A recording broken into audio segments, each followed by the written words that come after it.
Fazia um fim de tarde magnificamente tingido de magenta e escarlate.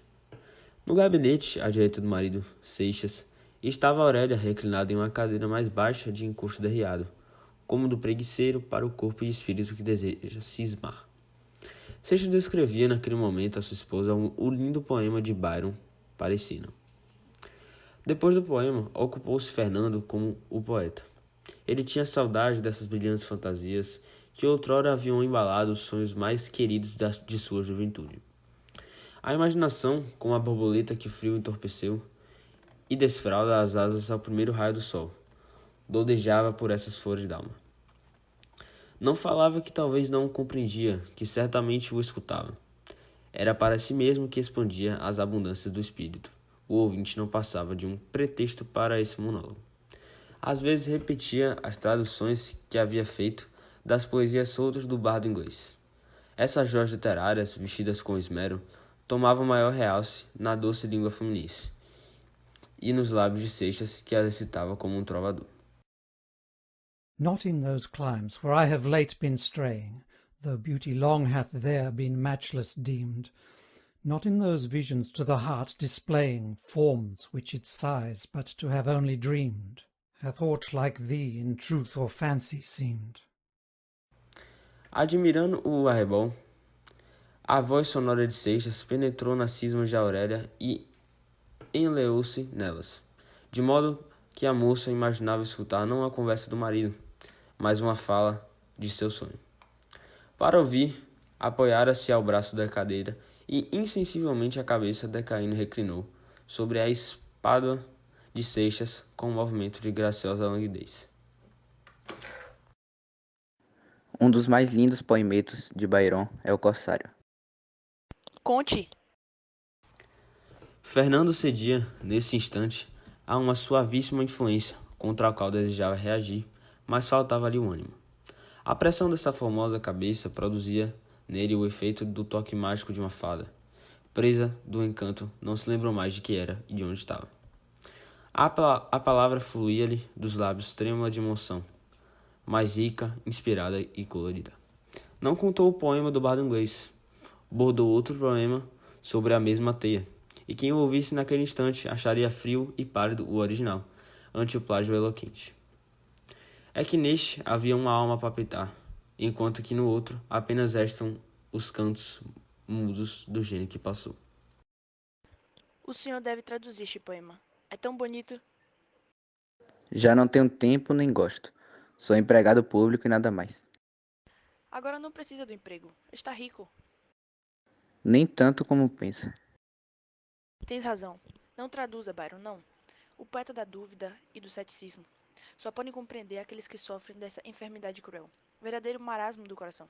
Para nós, os felizes, é um insípido visionário. Neste exato momento, alguém que entrava no seu gabinete veio arrancar a formosa e esplêndida mulher, o animal do detalhe e o seu marido, Fernando. Era a dona Firmina Mascarenhas, a senhora que exercia, junto de Aurélia, o ofício de guarda-moça, acompanhada de uma visita inesperada vinda de outra época, Cobb. A visita inusitada era de um viajante no tempo, Dominic Cobb, um velho homem de meia idade, um homem muito inteligente e que debruçara no tema dos sonhos. Entretanto, ama as artes d'almas, filosofia e literatura. Boa noite. Me chamo Fernando, também designado como Seixas, meu sobrenome. E esta formosa mulher, a quem chamo de esposa, é Aurélia. Boa, meu nome é Dominique Cobb, sou especializado em sonhos e filosofia, mas pode me chamar somente de Cobb. Em 2012, um amigo meu estava fazendo um projeto de máquina quântica usando partículas, os bósons de Higgs. E por ser muito próximo desse crânio, quis ser sua cobaia, pois na verdade meu sonho era conhecer o século XIX. Carambolas, parece-me loucura, ou até insanidade. Responde Seixas, muito surpreso ao lado de Aurélia, boquiaberta, e ambos ainda mais perplexos com a singularidade das palavras vindas da visita, que lhes parecem um bacharel e deveria portar-se como tal, apesar de usar conceitos novos e com até um certo desgosto por isso, já que a linguagem passaria uma credibilidade. Mas não queria falar sobre isso, é melhor que não saibam o que eu e meus amigos fizemos para chegar ao seu tempo. Não pude deixar de notar que vocês estavam falando do Lord Byron e seu ceticismo. Acho que vocês são românticos. Ora, como eu não pude perceber de imediato? Além da conversa de vocês, olha essas obras lindas, clássicos do estilo romântico, Primeira Missa no Brasil e Iracema. Esse sentimento de religiosidade cristã, sentimentalismo, idealização do índio e nacionalismo deixa bem claro o romantismo. Apesar de tua linguagem truncada e levemente plebeia, excessivamente para alguém tal qual a uma bacharel, parece-me um homem de vasto repertório intelectual. Somos de tempos diferentes, lembra?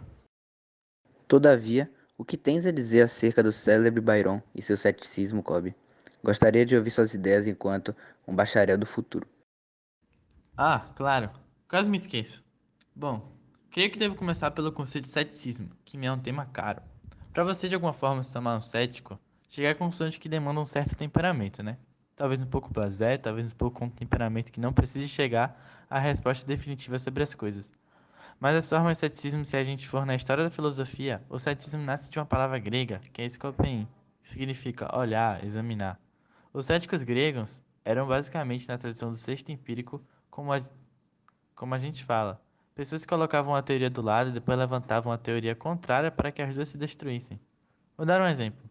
Deus, a existência de Deus. A posição cética, filosófica, é que você não pode provar que Deus existe, nem provar que ele não existe. Alguns chamam isso de agnosticismo, uma palavra recente do século XIX. Quem diz que Deus existe deveria provar que ele existe, e não dá para provar. O inverso também não dá para provar. De certa forma, a gente poderia dizer que o argumento cético ele pode pender para a posição negativa. Aqui no caso da dúvida da existência de Deus, porque se o mundo está na condição que está e Deus é bom, pelo menos na ideia de Deus bom, como no cristianismo, judaísmo e islã, diferentemente do gnosticismo, não bate uma teoria com a outra. Isso a gente chama em filosofia de argumento a partir do mal contra a existência de Deus.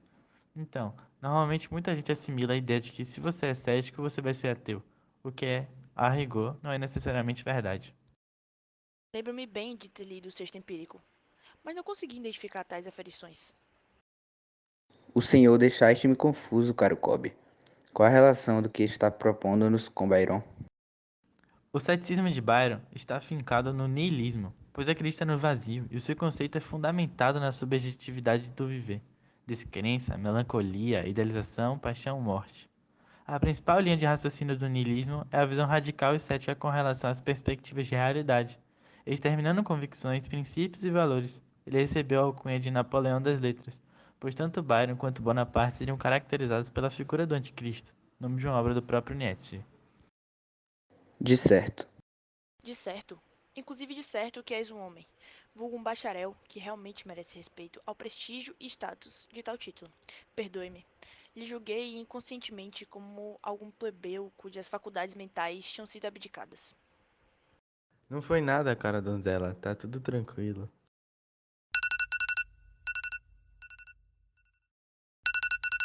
Oh não, eu tenho que ir. Desculpa pelo incômodo. Tchau.